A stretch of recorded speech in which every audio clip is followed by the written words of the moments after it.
Muy buenas tardes, amigos. Estamos aquí en una emisión más de Cafeteando para concientizar con Ángel Rafael Cantú Saldaña desde Monterrey, la ciudad de las montañas.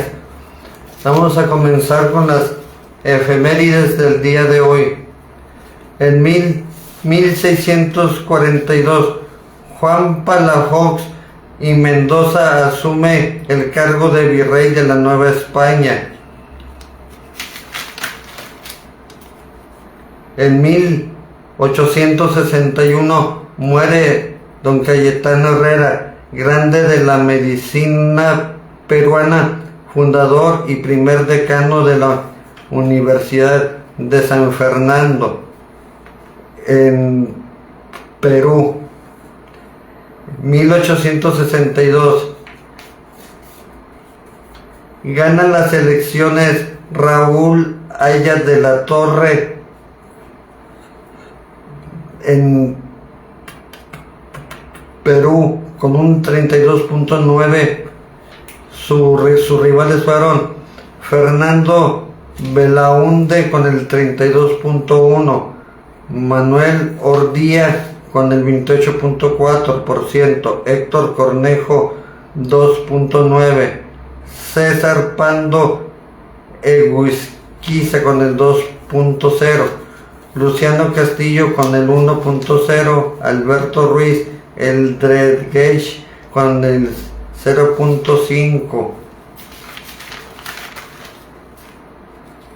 En 1863 entra el ejército invasor francés a la Ciudad de México tras sufrir un revés en Puebla.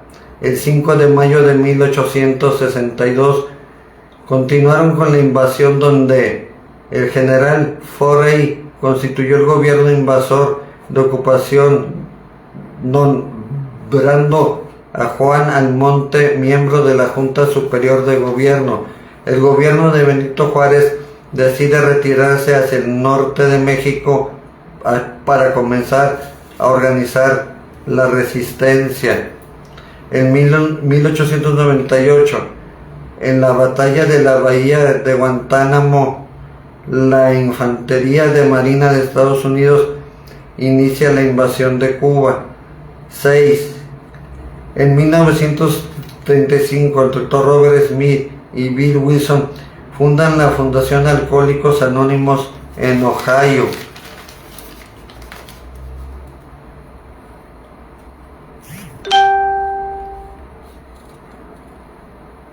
En 1990, Alberto Fujimori derrota a Llosa en segunda ronda de elecciones. Hoy es Día Internacional de la Heráldica, Día Mundial del Modernismo, Día Mundial de la Ginebra y Día Mundial de tejer en público. Como efeméride anexa, estamos iniciando el mes de junio, que se conmemoran los disturbios de policías con gente de la comunidad LGBT en Nueva York. El objetivo de la lucha es la igualdad, visibilidad y derechos de la gente de la comunidad LGBT. En 1960 cobran impulso en Estados Unidos, Los Ángeles y San Francisco. Hay enfrentamientos y protestas. En el 69, Stonewall Inn, en un club gay de la comunidad de Greenwich Village, New York, hay disturbios contra la homosexualidad que está prohibida. Hubo resistencia por algunos días Eso fue el hecho catalizador que ha originado la lucha por la igualdad. En el 70 se da la primera marcha a fin de festejar el primer aniversario de la lucha que desde el 69 hasta la fecha se vive acerca de la igualdad, visibilidad y derechos de la comunidad LGBT. Fue una activista, Brenda Howard, a quien se le conoce como la madre e iniciadora del orgullo, una bisexual, la que organizó la primera marcha, una activista en Estados Unidos que fue el número 1 en tener un cargo de elección popular en Estados Unidos, el encargado de desarrollar lo que hoy se conoce como la bandera del orgullo. Él le echó un guiño a la bandera de Estados Unidos, inspirándose en el arco iris, un color para identificar a cada colectivo de la comunidad. En 26 de junio de 1979 es la primera marcha en México. En 1992, el mismo día, fue en Argentina, y en 1982 en Colombia. En 1990, la Organización Mundial de la Salud retira la homosexualidad como enfermedad, variación, y la define como una variación de la sexualidad humana. Hoy vamos a tocar el tema de la dislexia. Para eso tenemos como invitado al doctor Oscar G. Luna, que también le voy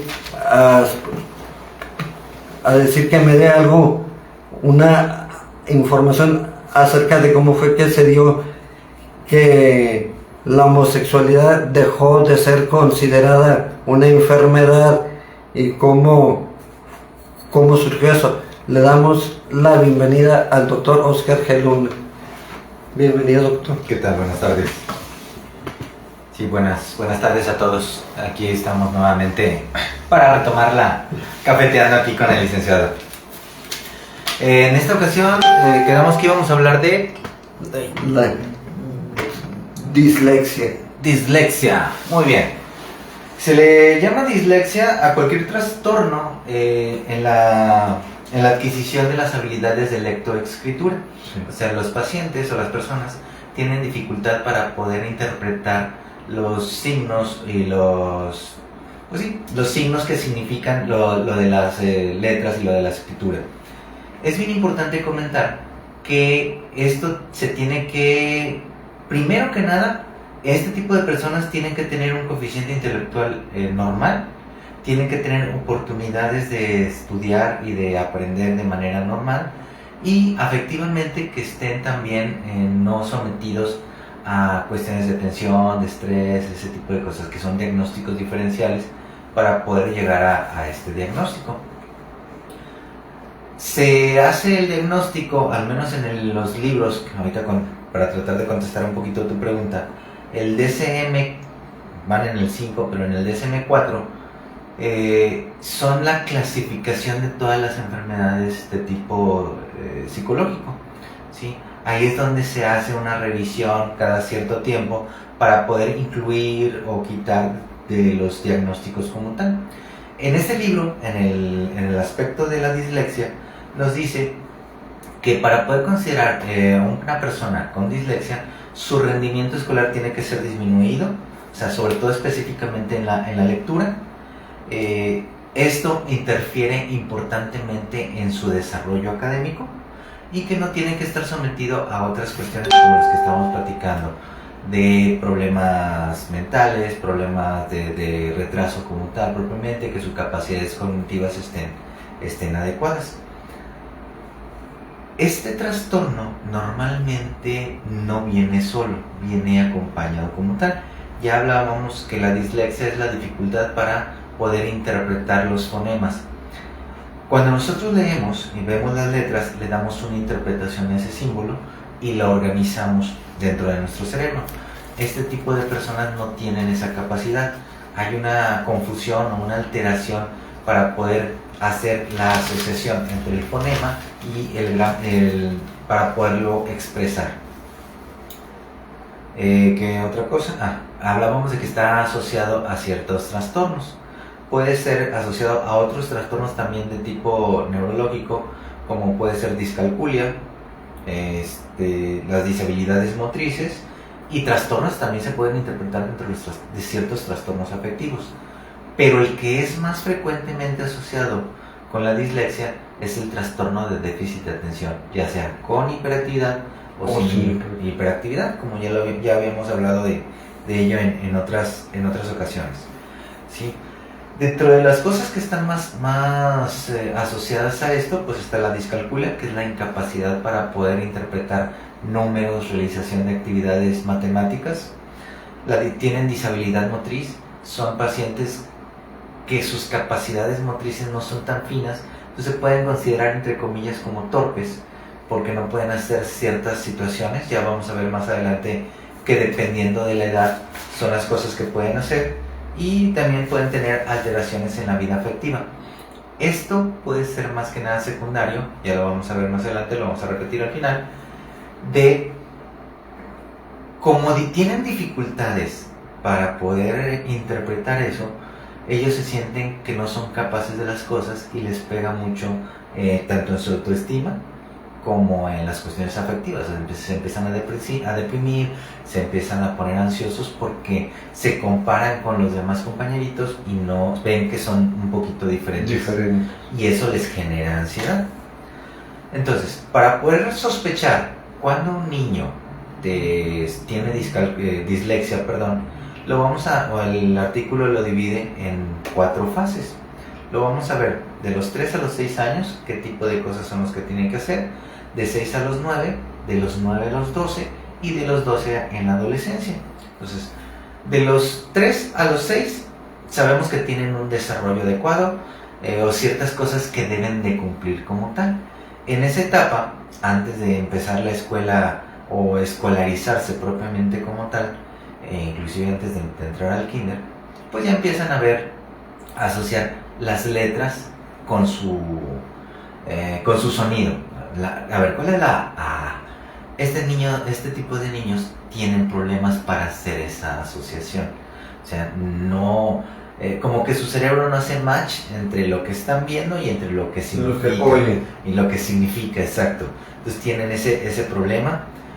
Ya aparece entonces a los 3 años, pues ya el niño ya tiene cierta capacidad verbal. Este tipo de pacientitos, como tardan en hacer esas asociaciones, su capacidad verbal o las palabras que tienen como vocabulario está muy disminuido como tal, ¿sí? Como poder decir, como si estuviera un poquito retrasado. Tienden a confundir las palabras, sobre todo si suenan muy parecidos, tienden a confundir una cosa con la otra. Pueden tener cierto tipo de retraso en el lenguaje también, como lo habíamos platicado. En cuanto a la cuestión de aprendizaje, habíamos dicho que no tienen la capacidad de asociar los sonidos de las letras con el símbolo. ¿Ok? Entonces, la A. A ver, enséñame la A. Y no la saben identificar. Con eso nos podemos dar una idea de, caray, pues, ¿qué está pasando? Sí, siempre y cuando. Tienen dificultad, como veíamos también, están asociados con cuestiones motrices, entonces tienen dificultad para poderse concentrar en una sola actividad. Se ponen un poquito inquietos, se ponen ansiosos, o veíamos que está asociado con el trastorno de déficit de atención y empiezan a estar brincando por todos lados para compensar un poco lo que están sintiendo. Entonces no tienen la capacidad de concentrarse. Motrizmente, en el aspecto de su motricidad, no tienen la capacidad de hacer cosas finas. Si uno le pide, a ver, agarra con 2 dedos y ponlo, un niño a lo mejor lo puede hacer fácilmente. Este tipo de pacientitos o de personas batallan mucho en ese sentido o no son tan finos. O sea, te lo pido que lo agarres en la pinza fina con 2 deditos y hazlo. Ellos no pueden hacerlo con 2 dedos, tú tienes que agarrarlo con toda la mano para poderlo hacer, sí, porque tienen dificultad de esas cuestiones finas como tal. Por lo mismo, tienen que concentrarse todavía más y tienen que hacerlo muy lentamente. Es un niño a lo mejor que no tiene este tipo de situaciones, lo agarra y lo pone de acuerdo a como se lo estamos pidiendo. Se tiene que concentrar, lo trata de hacer, al final de cuentas batalla para hacerlo, o tiene que concentrarse mucho para agarrar la cuestión fina con 2 puntos y hacerlo. O de plano lo hace así, pero el movimiento es lento, no lo hacen fluido como pudiéramos esperar de alguien que tiene este tipo de situaciones. Ojo, estamos hablando de cuándo tenemos que sospechar de este tipo de situaciones, ¿ok? Regresándome a la definición, es una alteración de la capacidad de armar las cuestiones fonéticas, la adquisición de la lectoescritura, pero que no tengan alteración en la inteligencia, que no tengan trastornos afectivos importantes y que tengan oportunidades de aprendizaje de manera normal. ¿A qué me refiero? O sea, si hay alguien que, no sé, vive en una colonia muy complicada, muy conflictiva y que está sometido a violencia intrafamiliar, pues ahí hay un componente emocional que puede hacer que el niño no esté aprendiendo, no porque tenga dislexia como tal. Entonces tenemos que hacer esa diferenciación. Después nos vamos al segundo nivel evolutivo, que es en la etapa ya de la primaria. Ya los niños ya están escolarizados, ya se les tiene cierto grado de exigencia, entonces nos podemos dar cuenta que este tipo de pacientitos o de personas siguen con una capacidad de expresión pobre. Son muy serios, pueden ser muy retraídos, o cuando hablan confunden palabras, cambian una palabra por otra, o puede ser que no hablen o que sean muy verborreicos, pero que no se les entiende lo que están diciendo. O sea, sí, la capacidad de ideas no es lo suficientemente coordinada como para expresar lo que está pensando como tal. ¿Sí? ¿Qué más? En cuanto a tienen dificultades para aprendizaje, obviamente eso les genera retracción y tienen dificultades en la integración con su grupo como tal. En el aspecto motriz seguimos teniendo alteraciones o dishabilidad motriz en la coordinación. O sea, son personas que, es que es bien torpe, es que se está chocando con todo, es que no puede hacer ciertas cosas finas, ¿sí? No porque no quiera, sino porque sus habilidades no están diseñadas para eso. Los discriminan demasiado. Pues lo señalan, definitivamente que lo señalan. Y eso es precisamente una de las cosas que tenemos que evitar.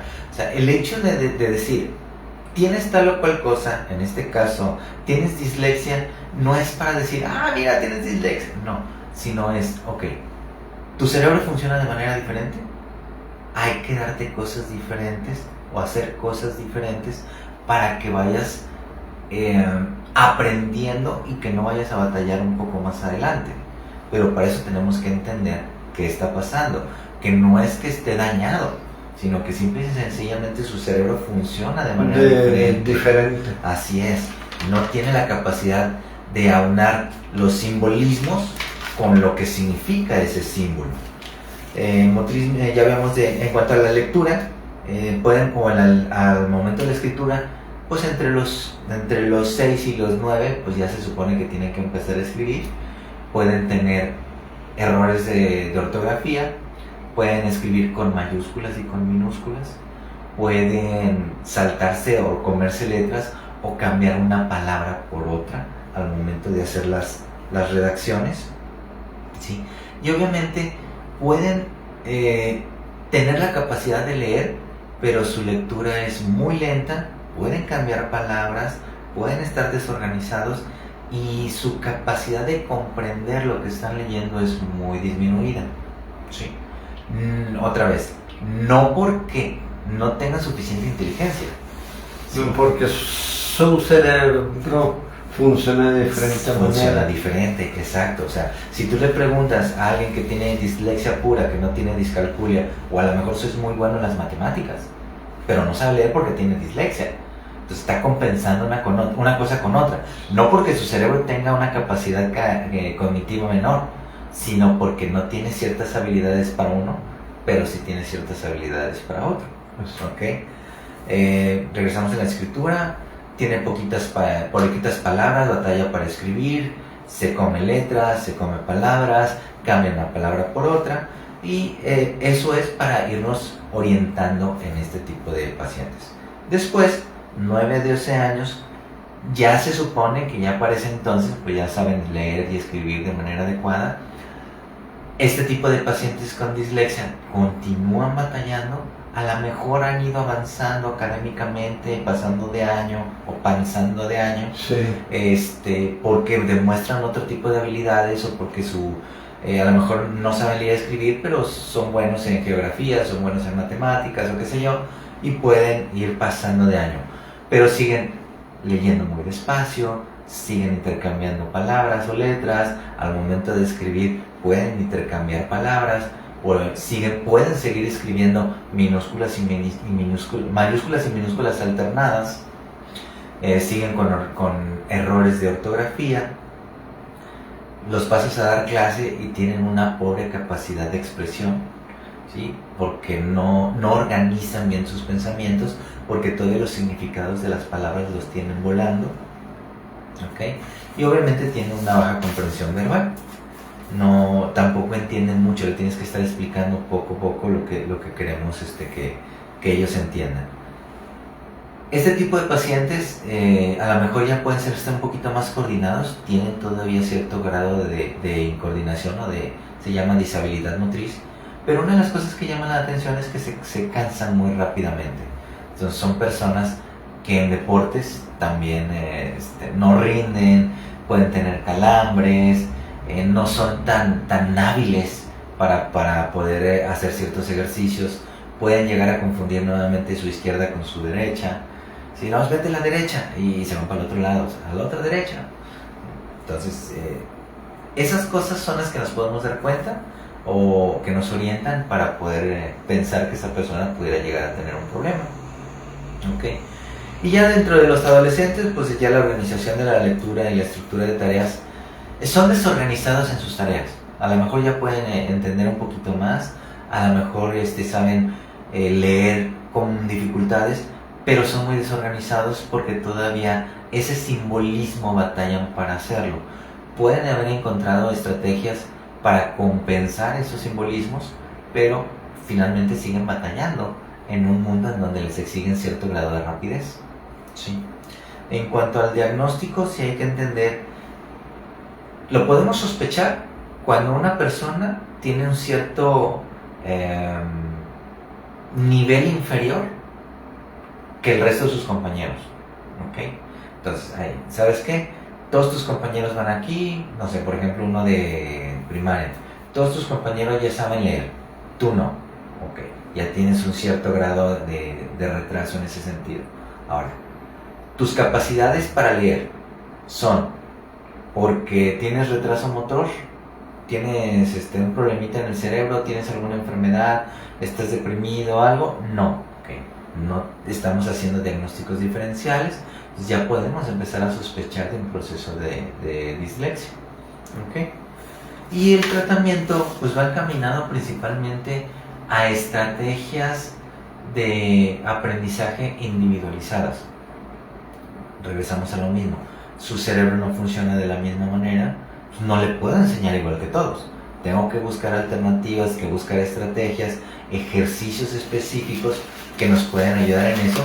Y una de las cosas muy importantes que hay que ver es, te lo repito, es hacer el diagnóstico para poderlo ayudar, no para poderlo estigmatizar. ¿Sí? O sea, no decir, ay, es que Juanito es disléxico, de una manera peyorativa. Es Juanito y necesita apoyo en ciertas habilidades, sí, en ciertas cosas. Y el apoyo emocional. Sí es muy tensionante para este tipo de personas cuando se comparan con sus compañeros. Es que por más que me esfuerzo, pues no los alcanzo, por más que lo intento, no tengo las habilidades de lectoescritura igual que ellos. Eso le genera ansiedad porque lo interpreta, porque se da cuenta que es diferente. Eso genera todavía inquietud. A veces los maestros o a veces los mismos papás o la gente alrededor les exigimos mucho, es que ya debes de saber, y eso todavía los presiona más. Entonces los podemos ir orillando a una cuestión de depresión, de ansiedad. Entonces hay que tener mucho cuidado también en eso. Hay que ser tolerantes con ellos y muy ser empáticos. O sea, entender que su cerebro no funciona igual que nosotros. Lo mismo que el trastorno de déficit de atención, lo mismo que la discalculia, lo mismo que el Tourette. De todos los que hemos estado hablando, sí. Estamos hablando de una neurodiversidad. ¿Okay? O sea, su cerebro funciona diferente al resto. Entonces, entender que no es una enfermedad, sino simple y sencillamente funciona un poquito diferente. ¿A qué me voy yo? ¿O por qué aclaro este punto? Por lo que tú estabas preguntando hace rato. En el DSM-4, anteriormente, cuando no se conocía este tipo de cosas, la homosexualidad o este tipo de aficiones o no de aficiones, perdón, de preferencias, se confundían con enfermedades. Entonces, como apenas lo estaban investigando, apenas estaban entendiendo cómo estaba el proceso, por eso lo clasificaron primero como una enfermedad. Una enfermedad. Así es. Conforme fueron avanzando y que fueron entendiendo que son simplemente preferencias diferentes, le fueron quitando la connotación negativa del proceso patológico, o sea, de enfermedad. Sí. Sino simple y sencillamente son gustos diferentes, son preferencias diferentes, y por eso lo quitaron de ahí. Sí. Estaba leyendo yo de lo de la dislexia, que el cerebro se divide en hemisferios. Hemisferio izquierdo, que se enfoca hacia el lenguaje; el hemisferio derecho a lo artístico, lo creativo, que los disléxicos usan más el lado derecho y el lóbulo frontal. ¿Qué nos pudiera decir de eso? Sí, efectivamente. Todo el lado izquierdo habla de las cuestiones de cálculos, de razonamiento, de conocimiento, ¿okay? Y están separados, y el lado derecho, como tú bien lo comentaste, es más la inventiva, el arte, la imaginación, todo ese tipo de cosas. Obviamente están conectados, pero a veces esas conexiones no son tan bien definidas como tal por diferentes situaciones. Por eso es importante tratar de estimular los dos hemisferios para poder tener que los dos estén lo suficientemente entrenados para tener ambas. Todos tenemos anteriormente, porque creo que ya cambió esa clasificación, tenemos inteligencias diferentes, y dentro de esas inteligencias hay unas que están más relacionadas con el hemisferio derecho y hay otras que están más relacionadas con el hemisferio izquierdo, pero todos tenemos todas. Por ejemplo, a lo mejor yo puedo ser muy bueno en matemáticas y tú puedes ser muy bueno pintando. Pues tu cerebro derecho funciona más y mi cerebro izquierdo funciona más, pero eso no significa que si a mí me interesa la pintura o yo quiero aprender, pues a lo mejor batallo al principio y no soy tan bueno como tú en su momento, pero si me entreno lo puedo hacer. De la misma manera tú las cuestiones matemáticas, pero se requiere un entrenamiento para poder fomentar el desarrollo de ambos hemisferios. ¿Sí? Había ¿cómo decirlo? Un mito, un tabú, que de hecho sí tenía cierto grado de verdad, que a una persona por ejemplo, a una persona que es meramente o predominantemente de hemisferio derecho, lo obligamos a hacer cosas de hemisferio izquierdo, puede tener ciertas manifestaciones somáticas en el cuerpo porque no está acostumbrado a eso. O si a un derecho, nuestras manos dominantes están relacionadas con la parte contralateral del cerebro. O sea, si yo soy derecho, está más relacionado con mi cerebro izquierdo. Si soy zurdo, está más relacionado con el cerebro derecho. Pero si yo soy por naturaleza zurdo y me obligo, anteriormente se creía que lo obligas a hacer todo con la derecha, Sí. entonces generabas conflictos dentro de los cerebros. Ya se ha dado cuenta que en realidad no, solo que hay que dar un entrenamiento especial para cada uno y entender que cada cerebro tiene ciertas habilidades diferentes como tal. Y el lóbulo frontal está encargado de la socialización y está encargado de la imaginación. Entonces, ahí es donde están esos núcleos. Muchísimas gracias, doctor, por su exposición. Por aquí voy a mandar unos saludos a Andy Domínguez, nuestra seguidora desde la República de la Argentina, a Elmer Guarniz desde la República del Perú, y a Gil Francisco Villarreal Flores desde Linares, Nuevo León. Los invitamos a ser más empáticos con aquellas personas con dislexia, entender su manera de ser de ellos y apoyarlos a entender lo que necesitan. También los invitamos a la recaudación de fichas, corcholatas, tapas, pilas usadas a favor de los niños con cáncer de dos fundaciones, Manitas Pintando Arcoíris y Fundación José Adrián, y medicamentos vigentes que estén en buen estado todavía a favor del dispensario médico de la parroquia Cristo Obradero, y a recaudar muletas, sillas de ruedas que ya no usen, que a través de Cafeteando y Grupo Dar se donarán a gente que realmente lo necesite. Muchísimas gracias, es todo por el de hoy, ojalá les haya gustado.